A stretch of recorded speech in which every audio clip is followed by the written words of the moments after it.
Bah, renaissance. Incroyable. Surtout qu'en plus, dans un club qu'on n'attendait pas forcément, parce qu'il est retourné en Angleterre, de là où il était venu. Alors pour le coup, Marseille, il l'a vendu pour 18 millions, alors qu'il avait été recruté pour 17. C'est déjà pas mal. On va dire que c'est une affaire blanche et presque positive. Bon, voilà. Mais c'est surtout qu'on attendait beaucoup de choses de lui, parce que c'était le joueur virevoltant, le dribbleur, le joueur qui allait changer les matchs.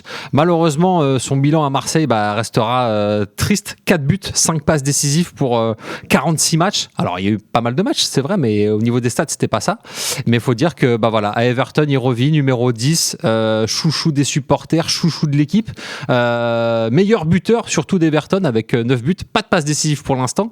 On a craint pire parce qu'il s'est blessé au genou il y a pas si longtemps que ça. Il est revenu plus tôt que prévu.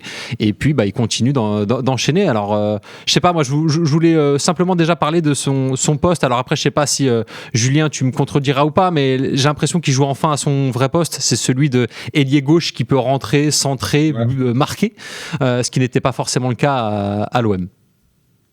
Ouais, c'est vrai qu'il joue dans ce poste-là. Alors, l'arrivée de David Moyes lui a fait beaucoup de bien quand même, hein, le départ de Sean Dyche à Everton, le changement d'entraîneur, avec un jeu pas forcément plus positif, mais surtout plus structuré que ça pouvait être le cas sous Dyche, en phase offensive, avec ballon en tout cas, sans aucun doute. Et c'est vrai que ça lui a fait beaucoup de bien.